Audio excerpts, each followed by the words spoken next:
नमस्कार। प्रारंभ करो जारी रखो इसी विचारधारा से साई वाणी का प्रारंभ हुआ।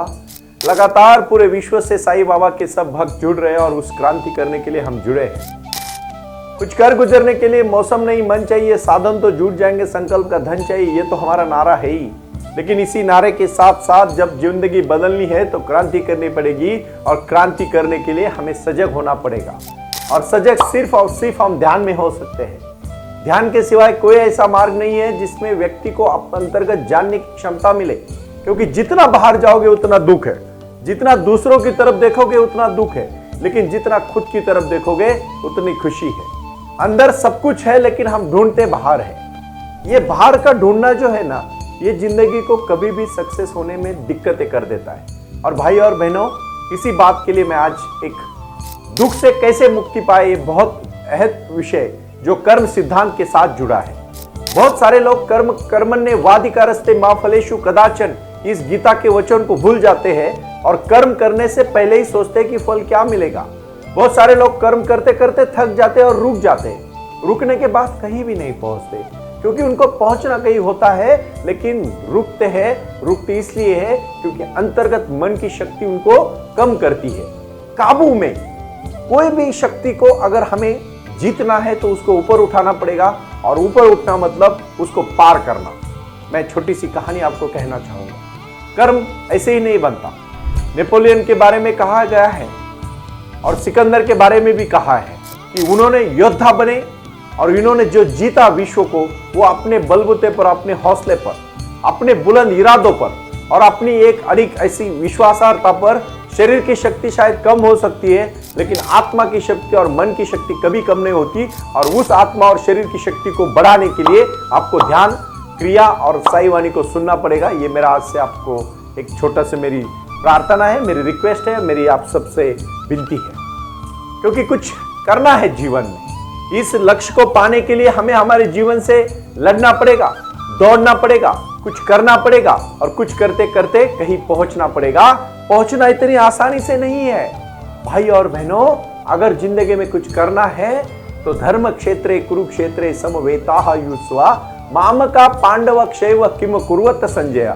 इस संजय की भूमि को, ये संजय जो हमारे जीवन में है, वो संजय जो कह रहा है वो कुरुक्षेत्र की लड़ाई है। और आज मैं कहने जा रहा हूं, कर्म करते समय दुख के ऊपर जीत कैसे जीत सकते हैं, दुख को हरा के उसको खुशी में कैसे तबाला उसका बदलाव कर सकते हैं और उसको बदल के हम जीवन में कैसे सक्सेस हो सकते हैं, दुख के ऊपर कैसे मात कर सकते हैं या दुख को कैसे हरा सकते हैं। तप, सबसे पहले तप, साधना।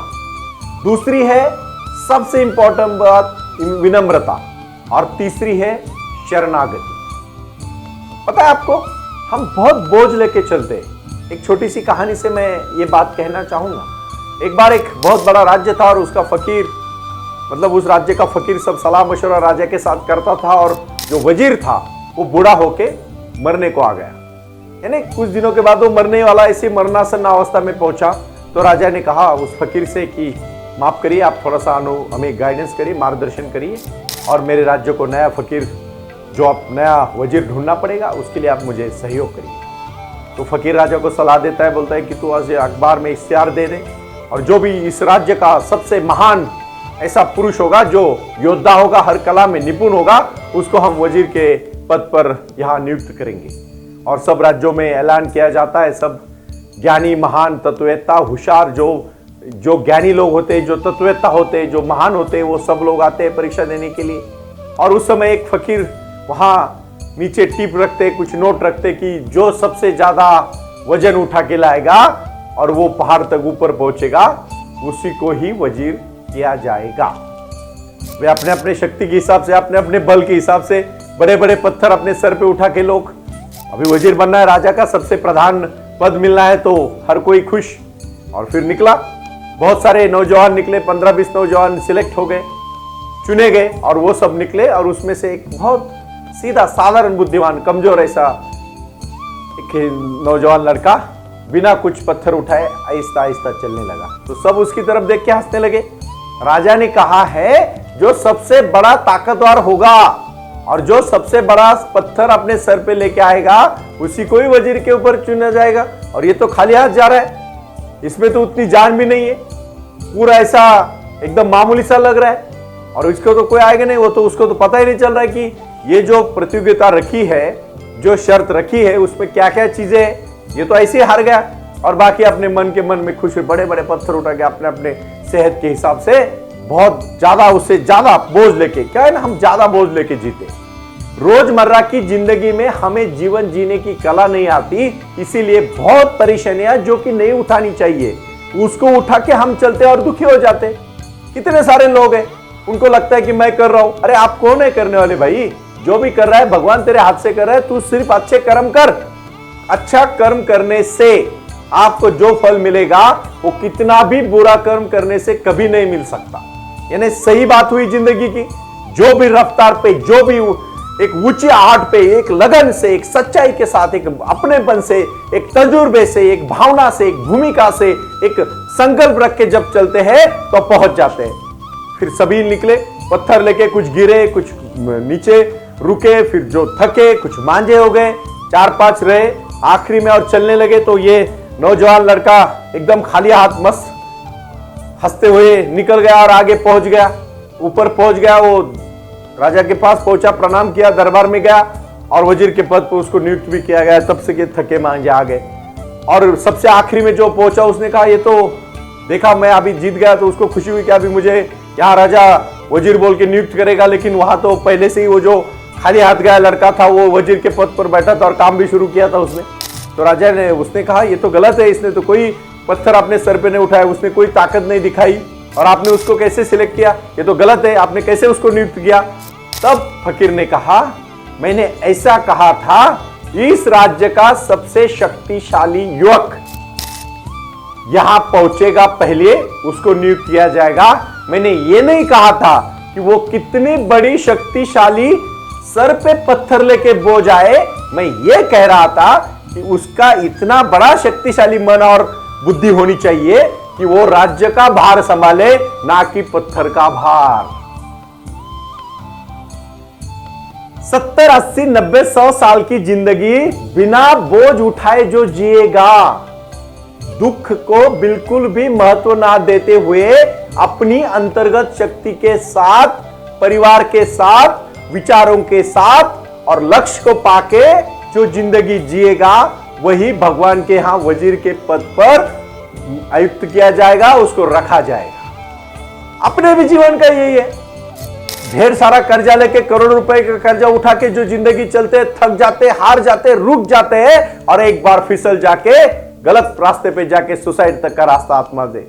और कुछ लोग ऐसे होते हैं जिंदगी में खुश, अपनी खुश, जो ध्यान करते हैं, जो मेडिटेशन करते हैं, जो क्रिया करते हैं, जो सेहत का ख्याल करते हैं, लक्ष्य के ऊपर अड़िग रहते हैं, गलत मार्ग से नहीं जाते और सबसे बड़ी बात वो थकते नहीं। जो कार्य करने में उन्होंने प्रारंभ किया है, प्रारंभ करो और जारी रखो, इस विचारधारा से आखिरी तक पहुंचते हैं, वही लोग जिंदगी में यशस्विता की कगार पर पहुंच के अपने जीवन को लक्ष्य करते हैं। भाई और बहनों, यही जीवन है। जीवन कोई अलग नहीं है। साईं वाणी का जो प्रमुख कर्तव्य है, आपके जीवन से बिना बोझ तक आपको जीवन की आखिरी नौका तक पहुंचाया जाए, अपने लक्ष्य तक पहुंचाया जाए, अपने कार्य तक पहुंचाया जाए और वो कार्य जीतने का होने चाहिए, सक्सेस होने का होना चाहिए। कहानी तो प्रीतिपूर्ण लगी होगी आपको, लेकिन आज का गुरु मंत्र है कि आप अपने जीवन में साई क्रिया की तरफ मुड़ो। साई वाणी, साई क्रिया, ये लक्ष्य है। ये जीवन का सबसे अनमोल ऐसा विचार है जिस विचार को पाना है भाइयों, वरना आप हार जाओगे। भाई और बहनों, कुछ कर गुजरने के लिए मौसम नहीं, मन चाहिए। साधन तो जुट जाएंगे, संकल्प का धन चाहिए और वो संकल्प है अडिगता का, संकल्प है विश्वास का, संकल्प है समर्पण का, संकल्प है त्याग का, संकल्प है जीवन में कुछ करने का। इसीलिए कुछ करना चाहिए, नहीं तो आप कहीं नहीं पहुंचोगे, आप हार जाओगे। लिख लीजिए, अगर कर्जे का बोझ, कहीं अगर गलती हुई है ना, तो माफी मांग के फ्री हो जाओ, ज्यादा बोझ नहीं रहता है। लोगों को भी माफ करने बहुत आनंद आता है। पता है आपको, क्षमा सबसे बड़ा वीर का भूषण कहा जाता है। क्षमा वीरस्य भूषणम, इसीलिए कहा है। क्षमा मांगो, गलती हुई है मांगो क्षमा, फ्री हो जाओ। अरे दिल हल्का हो जाएगा आपका। आज एक काम करो, जितने भी दोस्तों के साथ अपने जीवन में जिनके साथ आपकी दुश्मनी है उनको एक फोन उठा के माफी मांग दो, आधा टेंशन आपका चला जाएगा, आप रिलैक्स हो जाओगे। कोई दुश्मनी मत रखो यार। 70-80 साल की जिंदगी है, 20-15 तो ऐसे ही चले जाते हैं, 30-40 काम करने को मिलते हैं, उसमें भी दुश्मनी पालोगे तो कहां तक जियोगे। और कौन मरने के बाद कौन है, कौन दुश्मन रहता है? राम कृष्ण, इनको जीवन त्यागना पड़ा तो हम कौन है? सिर्फ एक बात है, तप, एक साधना करो भाइयों, तभी मजा है जिंदगी में। भोग विलासी जीवन जीने से कुछ भी नहीं मिलता। तप करो, साधना करो, डिसिप्लिन रहो, जीवन को एक दिशा दो, पहुंच जाओगे। लेकिन तप ही नहीं है।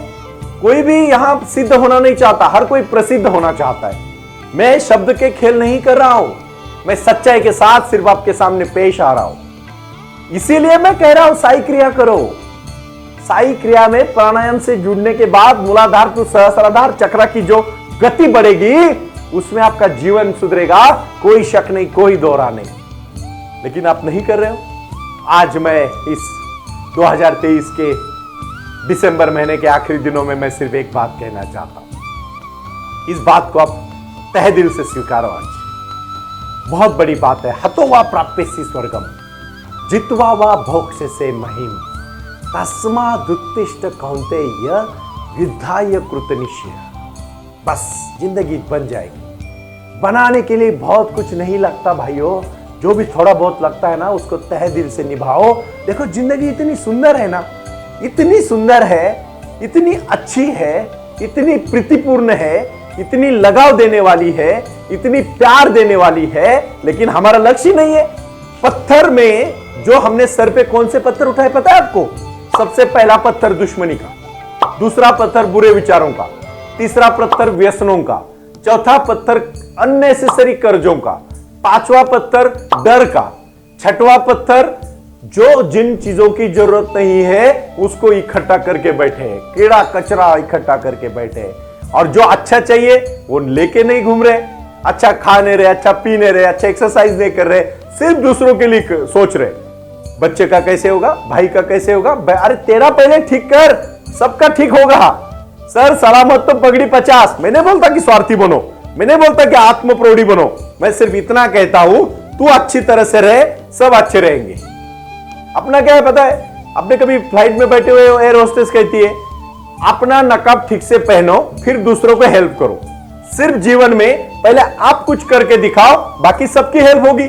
आप ही ठीक से कर नहीं रहे हो और दूसरों की हेल्प की बात कर रहे हो। मुझे तो सिर्फ बात करने वाले लोगों से इतनी चिढ़ आती है कि वो सलाह बहुत बड़ी देते हैं, करते कुछ नहीं। और आज लोगों को ना भाइयों सलाह की जरूरत नहीं है, साथ की जरूरत है, सपोर्ट की जरूरत है, भूमिका की जरूरत है, भावना की जरूरत है, मदद की जरूरत है और समर्पण की जरूरत है, फिर जिंदगी बहुत अच्छी है।